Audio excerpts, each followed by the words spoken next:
Zion கீதங்களில் 824வது பாடலை பாடி ஆண்டவரை பயன்படுத்தலாம். ஆனந்தம் எனக்கு கிடைத்தது, என் வாழ்க்கையே மாறினது. 824வது பாடல். ஆனந்தம் எனக்கு கிடைத்தது, என் வாழ்க்கையே மாறினது.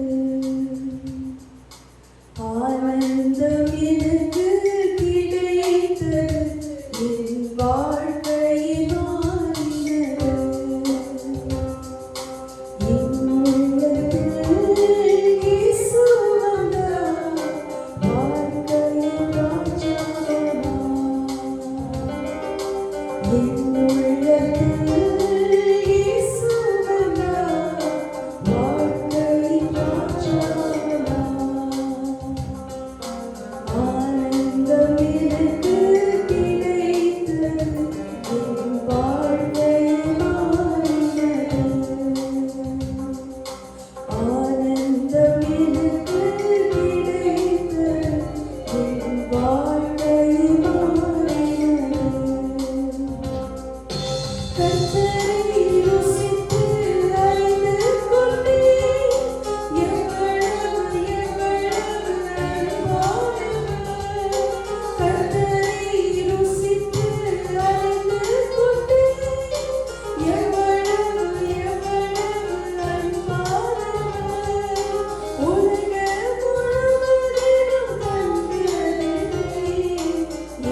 கர்த்தருடைய நாமத்துக்கு ஸ்தோத்திரம். தொடர்ந்து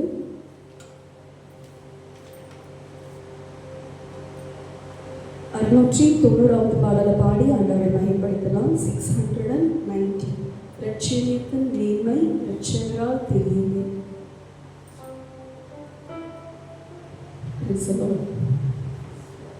இரட்சணியத்தின் மேன்மை இரட்சகரால் தெரியுமே. மலை சிகரங்கள் போல் பெரிதாமே நிலையுள்ளதாமே. மலை சிகரங்கள் போல் பெரிதாமே நிலையுள்ளதாமே. தந்தை போலவே இருந்தோம், நிந்தையாலே நிறைந்தோம். தந்தை போலவே இருந்தோம், நிந்தையாலே நிறைந்தோம். தந்தை போலவே நம்மை தேடி வந்தார், நிந்தையாக நீர் ரட்சித்தார். தந்தை போலவே நம்மை தேடி வந்தார், நிந்தையாக நீர் ரட்சித்தார். இரட்சணியத்தின் மேன்மை இரட்சகரால் தெரியுமே. மலை சிகரங்கள் போல் பெரிதாமே நிலையுள்ளதாமே. மலை சிகரங்கள் போல் பெரிதாமே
நாமத்துக்கு மகிமை உண்டாகட்டும். தொடர்ந்து இதுக்கு முந்தின பாடல் 689வது பாடலை பாடி ஆண்டவரை மகிமைப்படுத்தலாம். நல்ல போராட்டம் போராடு வல்ல இயேசுவுடன் கூடி.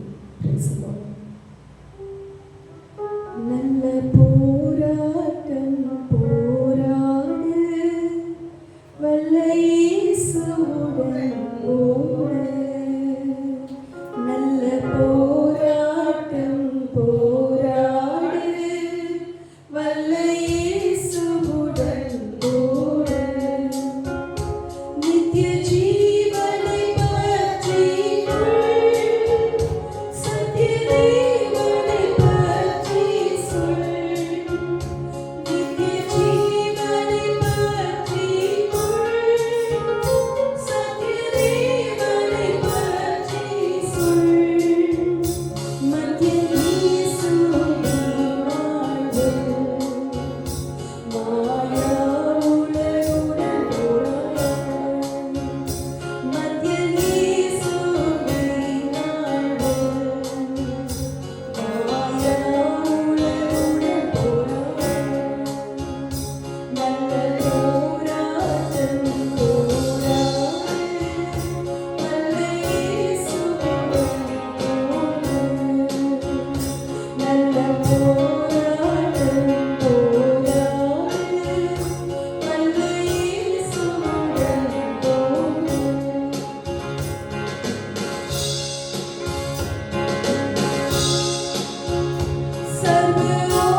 கர்த்தருடைய நாமத்துக்கு மகிமை உண்டாகட்டும். கொஞ்ச நேரம் கூட அவருடைய சமூகத்தில் நாம் எழுந்து நின்று ஆராதிக்கலாம்.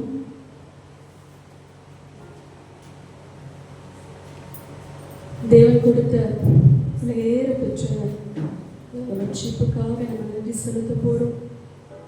அவருடைய உடன்படிக்கையில் பங்கு பெறுகிறோம்னா ஒவ்வொரு வாரமும் அவருடைய பரிசுத்த ரத்தத்தினால, அவருடைய வசனத்தினால பரலோக ராஜ்யத்துக்கு ஆயத்தப்படுத்தி கொண்டிருக்கிற அவருடைய தகப்பனுக்கு நாம் நன்றி செலுத்தும்படியா பிரசனம் நாடி வந்தே, கிருபையினால் நோக்கிடுமே, இரத்தத்தால் என்னை கழுவினீரே, பிள்ளையாய் என்னை மாற்றினீரே என்று சொல்லி இந்த பாடலை பாடி ஆண்டவரை மகிமைப்படுத்தலாம். பிரசனம் நாடி வந்தே, கிருபையினால் நோக்கிடுமே,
இந்த பாடல் இரத்தத்தினால் என்னை கழுவிடுமே, பிள்ளையா என்னை மாற்றிடுமே இருக்கு.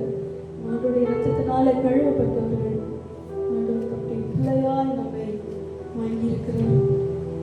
சுத்த வேதாகமத்தில்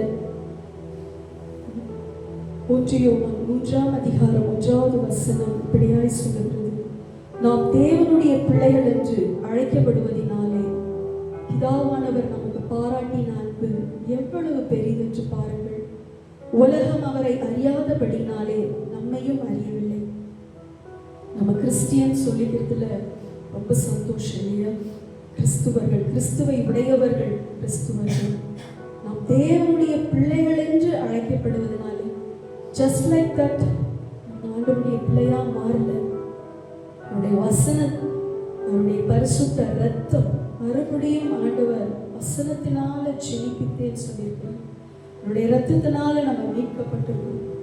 பாருங்க, தேவனுடைய பிள்ளைகள் யோவான் 19ஆம் அதிகாரம் 7வது வசனத்துல யூதர்கள் அவனுக்கு பிரதியுத்தரமாக, எங்களுக்கு ஒரு நியாயப்பிரமாணம் உண்டு, இவன் தன்னை தேவனுடைய குமாரன் என்று சொன்னபடினாலே அந்த நியாயப்பிரமாணத்தின்படியே இவன் சாக வேண்டும் என்றார்கள். இயேசு எதற்கு கொலை செய்யப்பட்டார் அப்படின்னா, தேவனுடைய குமாரன் என்று சொன்னதினாலே அந்த நியாயப்பிரமாணத்தின்படி ஆண்டவராகிய இயேசு கிறிஸ்துவை கொலை செய்தார்கள். அவர் ஒருவர் கொலை செய்ய முடியாது, அவரே நமக்காக ஜீவனை கொடுத்தார். ஆனால் இதில் காரியம் என்னன்னா, அவர் ஒருத்தர் மட்டும் தேவனுடைய குமாரன் அல்ல, உங்களையும் என்னையும் ஆண்டவருடைய பரிசுத்த இரத்தத்தினாலே, அவருடைய சிலுவையின் பாடு மரணத்தினாலே உங்களையும் என்னையும் தேவனுடைய பிள்ளைகளாகும்படியாய் அதிகாரத்தை கொடுத்திருக்கிறார். ஹல்லேலூயா! மரணத்திற்கு அதிகாரியாகிய பிசாசானவனை தமது மரணத்தினாலே ஜெயித்த ஆண்டவர். அப்போ இயேசு தேவனுடைய குமாரன் அப்படின்னா சாகணும்னா ஆண்டவர் சிலுவையை சுமந்தார். இன்னைக்கு உங்களுக்கு எனக்கு ஆண்டவர் சொல்லுது, நம்மை நாமே வெறுத்து இந்த உலகத்துக்கு மறித்து சிலுவையை நாம் எடுக்கும் பொழுது தேவனுடைய உயிர்த்தெழுதலையும் நாம் பங்கு பெற முடியும். ஒரு சிலர் இன்னும் நம்ம தேவனுடைய பிள்ளைகள்னு ஒத்துக்க மாட்டாங்க, இன்னும் பாவத்தையே சொல்லி காட்டுவாங்க. யார் நம்மளை பாவின்னு சொல்றாங்களோ இன்னும் அவங்களுடைய பாவங்கள் என்ன ஆகலை, மன்னிக்கப்படலை. ஆனால் உங்களுக்கு எனக்கு ஆண்டவர் எப்படிப்பட்ட பதவியை கொடுத்திருக்கிறார்? தேவனுடைய பிள்ளைகள் என்ற அதிகாரத்தை கொடுத்திருக்கிறார். யோவான் 1:12 அவரை ஏற்றுக்கொண்டவர்கள் எத்தனை பேர்களோ அத்தனை பேர்களும் தேவனுடைய பிள்ளைகளாகும்படி ஆண்டவர் நமக்கு அதிகாரத்தை கொடுத்திருக்கிறார்.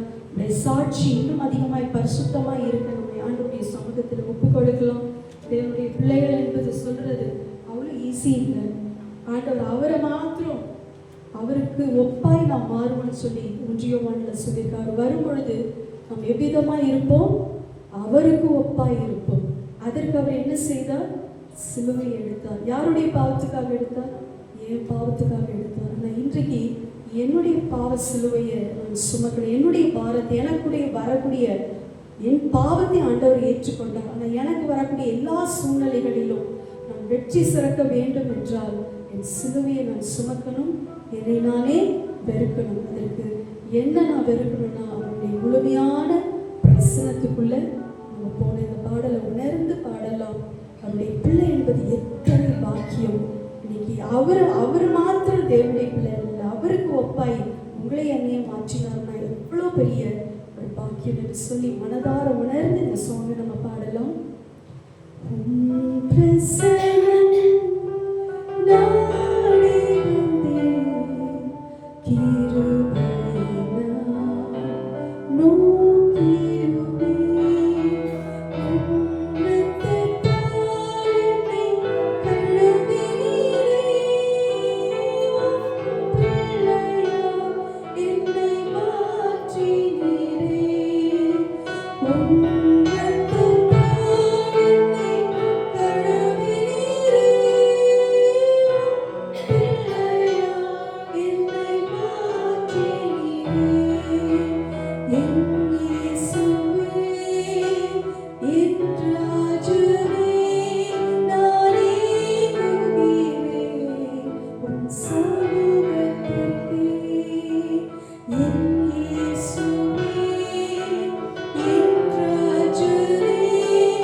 சமூகம் எனக்கு முன்பாக செல்லும் என்று சொல்லி மோசையோடு என்னுடைய சமூகம் சென்றது போல இன்றைக்கும் பரமகானான எதிர்நோக்கி கொண்டிருக்கிற நாமும் கூட மோசே அல்ல, மோசையை விட பெரியவர் ஆண்டவராக இயேசு கிறிஸ்து நம்மை வழி நடத்தி கொண்டிருக்கிறார்.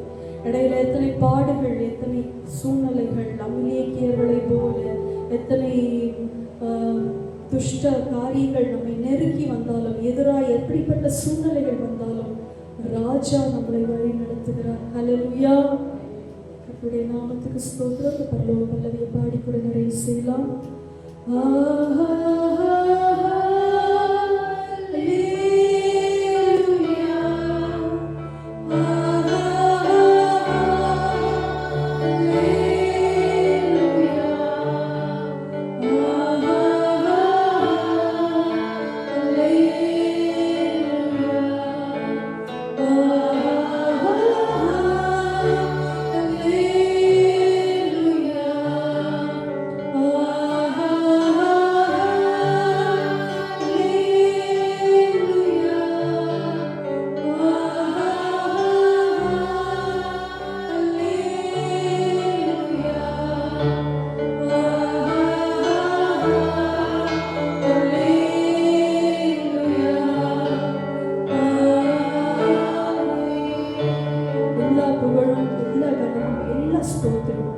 எங்களுக்காக ஜீவனை கொடுத்து மீண்டுமாய் உயிர்த்தெழுந்து சதா காலங்களில் உயிரோடு இருக்கிற இயேசு கிறிஸ்துவுக்கே செலுத்துகிறோம். பிதாவே, ஆமென்.